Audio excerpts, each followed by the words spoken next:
Welcome back to Watch Anime Pro.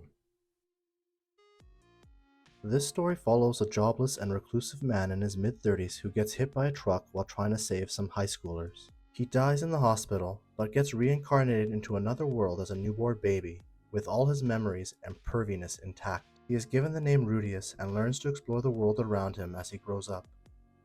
During one of his explorations, he discovers some books in a treasure chest and learns to read them. These books are a manual on how to use magic, which Rudius starts practicing and eventually becomes adept at without the need for incantations. Upon accidentally showing his magical abilities to Paul and Zenith, his parents, they hire a magical tutor named Roxy for him. Initially, Roxy is not thrilled with having to teach Rudius, as she believes that many parents overestimate their children's abilities. However, after realizing that Rudius can do magic without incantations, Roxy changes her mind and decides to train him. Rudy, after a year of magical training with Roxy, becomes very skilled in magic, but still struggles with his swordsmanship. On his 5th birthday, the family throws a party for him where he receives a sword from Paul, a book from Zenith, a wand from Roxy, who also tells him that this will be his final lesson. The next day, Roxy takes Rudy outside for a final demonstration, but he is hesitant due to the trauma from his previous life. Roxy motivates him to overcome his fear and he finally goes outside. She demonstrates a spell that causes a thunderstorm, which Rudy is able to replicate even better than her. Roxy tells him he has officially graduated and leaves in an emotional farewell. Rudy then discovers a box that Roxy left behind containing a pair of her panties, which, to his perverted ways, he treasures and prays to regularly. Rudy, having overcome his fear of going outside, starts playing outdoors by himself. He encounters a group of bullies one day, picking on a green-haired half-elf kid named Sylph. Rudy is able to rescue him, and they quickly become friends. Rudy starts teaching magic to Sylph, and finds him to be a capable student. Sylph even wants to learn incantation-less magic, and Rudy agrees to teach him, but he doesn't believe Sylph can do it. To his surprise though, Sylph is able to pull it off. However, their newfound friendship is tested when a storm hits and Rudy tries to forcibly take off Sylph's clothes, only to realize that Sylph is actually a girl. Rudy apologizes and tries to make up with her, and they eventually reconcile with the help of Paul's guidance. After, the Grey Rat family is celebrating Zenith's pregnancy when Lilia reveals that she is pregnant too, and Paul is also the father. Zenith kicks Lilia out of the house and berates Paul for cheating on her, leading to a very tense atmosphere. Rudy's quick thinking and manipulation of the situation protects Lilia from being kicked out of the house.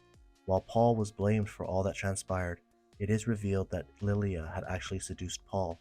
Despite all this, Lilia is very grateful to Rudy for saving her and finally accepts him as part of the family. Paul, however, is left feeling insecure and inadequate as a father figure to Rudy. But the birth of Rudy's two little sisters, Norn and Aisha, brings joy to the entire family. Rudy receives a letter from Roxy telling him to attend a magic university when he turns 12. He tells Sylph about it, and she wants to go too, but her family can't afford it. Rudy attempts to ask his family to pay for it, but they refuse. So Rudy decides he has to take on a job to support himself and Sylphie. Paul, realizing Rudy would not leave on his own, knocks him out. Paul puts Rudy in his friend, the beastwoman Ghislaine's carriage to take him to the city of Roa, where he will work at his cousin's house. Paul writes a letter to Rudy stating that he must do this job if he wants to pay his and Sylphie's dues for the university. Paul also forbids Rudy from returning home or contacting Sylphie for 5 years. Rudy finds out that he is supposed to teach magic, reading, and writing to Eris, his cousin's daughter. Eris initially does not like Rudy at all and even punches him in his face the first time they meet. Certain that Eris will not listen to him at all, Rudy comes up with a plan to gain her trust by faking their kidnapping with her father's consent. However, the plan goes wrong when a real kidnapping occurs and Rudy and Eris must escape. Throughout the ordeal, Rudy saves Eris multiple times and they finally make it to the city, but the kidnappers are still after them. Rudy's magic is able to hold them off until Ghislaine arrives to save the day. Eris accepts Rudy as her teacher and tells him to call her by her given name. Philip, Eris's father, thanks Rudy for saving Eris, but warns him not to tell anyone else about his connection to the Grey Rat family, or he may be targeted again. Rudy teaches math, magic, and reading to Eris, while Ghislaine teaches swordsmanship to both Eris and Rudy. Eris is very skilled in swordsmanship, but is not interested in anything else, which is a challenge for Rudy. Ghislaine shares a story about feeling inferior as an adventurer because she couldn't count, which inspires Rudy to give Eris days off every week to keep her motivated.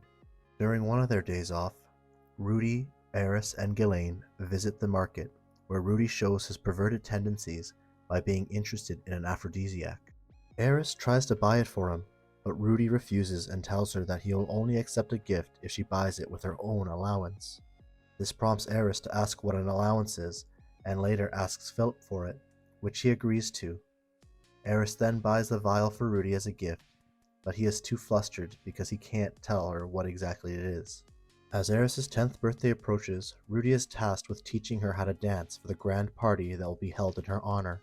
During his free time, Rudy comes across books written in the demon tongue that he cannot understand. He reaches out to Roxy, who hails from the demon continent, for help, and makes significant progress in learning the language. At the party, Eris attempts to dance with a noble child, but falls down. Rudy steps up and leads her in a beautiful dance, impressing everyone in attendance. Eris thanks Rudy for his help, but he notices her grandfather's sadness and comments on the strange ball of light in the sky that he fears may be a bad omen. 2 years have passed, and Rudy is now celebrating his 10th birthday with Eris and her family. However, he is disappointed that his own family couldn't attend because his father is busy cleaning up monsters in the country. For a birthday present, Rudy receives a top-tier magic staff from Eris and is very grateful to her for the gift. Philip suggests that Rudy marry Eris and continue their family line, but Rudy declines the offer. The next day, a dark cloud appears across the continent, and Rudy, Ghislaine, and Eris go out to test Rudy's new staff. However, they are attacked by a man named Arumanfi, who blames Rudy for the dark clouds. Ghislaine clarifies the misunderstanding, and Rudy continues his demonstration. Suddenly, a burst of light engulfs them all, and Rudy shields Eris from the impact. When Rudy wakes up, he finds himself in a place filled with white mist and wonders if everything that has taken place up till now has just been a dream. Rudy does find himself inside a dream, where he meets a mysterious being known as the Human God. The Human God tells him to rely on and help the person who saves him. When Rudy wakes up, he realizes that he and Eris are stranded in the demon continent, but are then rescued by Rudyard Superdia, a member of the Supered race. He promises to help them return home. Rudyard takes them to Magurdia village, which is Roxy's birthplace. During their stay, Rudy learns that Rudyard's tribe is infamous for being mindless murderers due to the cursed spears they received from the demon god Laplace. Rudyard tells Rudy that he accidentally killed his own son with one of the spears, which snapped him out of the mind control. Determined to help Rudyard clear his tribe's name, Rudy agrees to join him on his journey across the demon continent. Rudy, Eris, and Rudyard find themselves in Rikarisu and try to find a way for Rudyard to enter the city without trouble due to his race. To do this, Rudy comes up with a plan to have Rudyard pretend to be a member of the Magurdia tribe.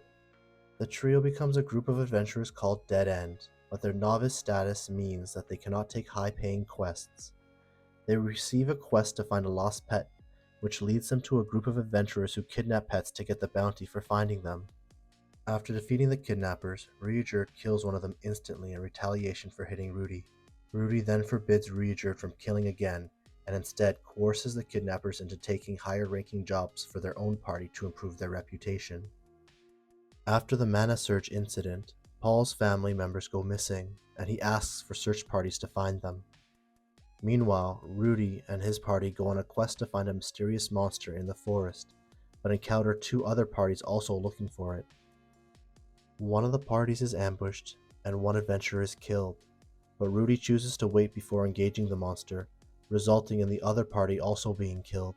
They eventually defeat the monster, but back in the city, Rudy is blackmailed by another adventurer who threatens to reveal his scheme to take higher-ranking quests.